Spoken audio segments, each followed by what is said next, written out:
Well, okay, parents, it's the end of a very long day and a very long week.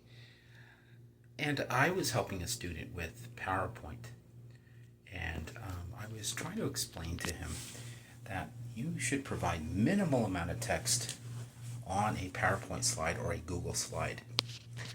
And, you know, sometimes you have a lot of information on the slides, a lot of text, a lot of pictures, a lot of diagrams, and it's overwhelming to the viewer. Now, I've had a breakthrough in my understanding of this, how to explain it for you and your student so that it makes sense. Let's explain it this way. Your child is giving a PowerPoint presentation in a class while they're giving a presentation about, let's say, the difference between Luka Doncic and Stephen Curry and why one of them is a better basketball player. And so on that slide, you have a lot of information. You have graphics, you have graphs, you have pictures, you have bullet points.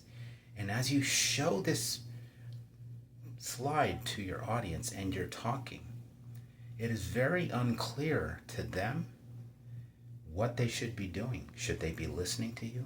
Should they be watching your slides? You know, they taught us a long time ago, when you're giving a speech, never give your handouts until you're ready to have your listeners work on your handout, because they won't listen to you. They'll be looking at the handout. Look at this interesting graphic, and they'll flip the pages because that's what normal people do. They try to skim, as an active reader, those pages in the handout. So the same principle applies to PowerPoint. I would suggest that the best rule of thumb here, and I've given, I used to run the capstone course at a charter school, and I was in charge of all the presentations for senior seminar. And so I wish I could go back in time, because I would say, really simply, you should tell your audience where to pay attention.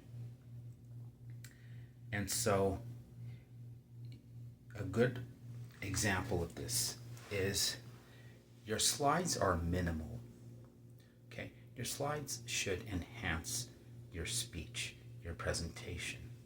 So a good thing to do would be to animate those bullet points. For example, if you have 3 bullet points, then say, okay, and then here's your index card right here, and here's your PowerPoint presentation, and then you advance the screen, and the first bullet point drops down, and then you're in sync with that information, and you point it out to your audience, career highlights, and that's what your bullet point says.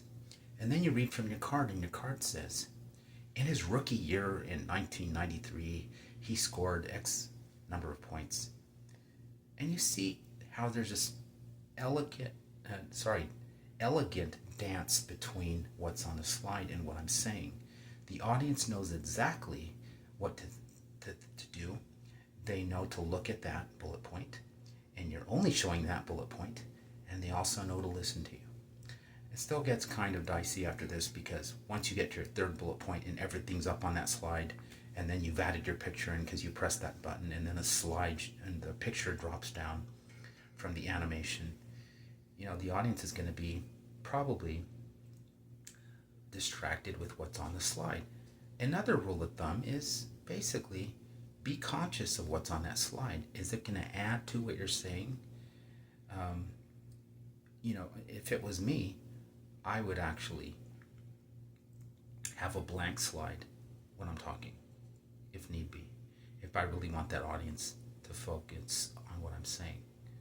So, and even still yet another rule of thumb, a little trick I taught some of my seniors was, when you have that PowerPoint presentation, use it as your visual aid. Use it to guide you in your presentation. And if you know the information well enough, you've practiced it, you may not need index cards at all. And now you're a pro. right? So if you're interested in more tips like this, practical tips from a veteran teacher since 2008, like myself, to help your student to excel, to be the best in their class, and not only that, more importantly, to develop those deeper skills. Click below, look in the description. If this is on my Facebook page, you can direct message me and ask me about my tools, ask me about my assessment package, my acceleration meeting package, to give your child a detailed roadmap for the future. And you can also inquire about my tutoring program, my online group tutoring program for high schoolers and even some 8th graders too.